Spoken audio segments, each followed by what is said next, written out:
Bapak, Ibu, dan Saudara sekalian, firman Tuhan akan kita renungkan dari Kisah Para Rasul 10, ayat 1 dan 2 demikian. Di Kaisarea, ada seorang yang bernama Cornelius, seorang perwira pasukan yang disebut pasukan Italia. Ia saleh, ia serta seisi rumahnya takut akan Allah, dan ia memberi banyak sedekah kepada umat Yahudi dan senantiasa berdoa kepada Allah.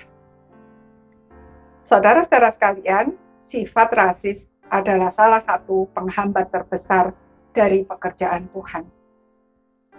Sayangnya, banyak orang Kristen tidak menyadari bahwa mereka itu memiliki sifat rasis, sebab hal tersebut sudah diajarkan secara turun-temurun tanpa mereka sadari.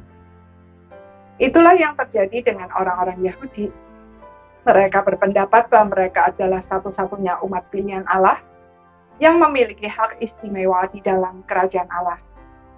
Bangsa-bangsa lain itu kafir, dan oleh karenanya tidak boleh bergaul dengan mereka, apalagi masuk ke rumah mereka dan makan bersama mereka.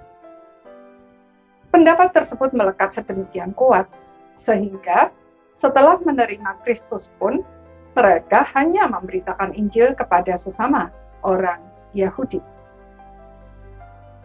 Untuk mematahkan sifat rasis tersebut, setelah menuliskan kisah pertobatan orang-orang Samaria dan sida-sida dari Ethiopia, melalui pemberitaan Injil yang dilakukan oleh Filipus, Lukas, sang penulis kitab Kisah Para Rasul, menuliskan kisah pertobatan Cornelius dan keluarganya.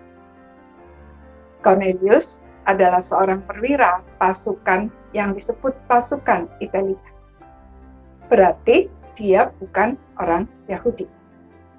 Walaupun ia adalah penganut agama Yahudi, seperti halnya sida-sida dari Ethiopia itu. Dengan pertobatan orang-orang bukan Yahudi itu, orang-orang Kristen Yahudi mulai mengerti bahwa Tuhan memilih Israel bukan agar mereka merasa superior dan merendahkan bangsa-bangsa lain, melainkan justru agar mereka menjadi berkat. Pemahaman baru itu membuat mereka tidak ragu lagi untuk memberitakan Injil kepada semua bangsa, serta menerima setiap orang percaya dari bangsa manapun sebagai saudara di dalam Tuhan. Sifat rasis mereka lenyap oleh pemahaman yang benar terhadap firman Tuhan. Orang yang memiliki pemahaman yang benar akan firman Tuhan pasti tidak rasis. Orang yang rasis pasti pemahamannya akan firman Tuhan belum benar. Bagaimana dengan kita? Sudahkah kita memiliki pemahaman yang benar akan firman Tuhan? Masihkah kita membeda-bedakan orang berdasarkan suku, bangsa, ras, dan lain sebagainya? Kiranya Tuhan menolong kita agar dapat menerima dan menghargai semua orang seperti Tuhan Yesus telah menerima dan menghargai saudara dan saya. Amin.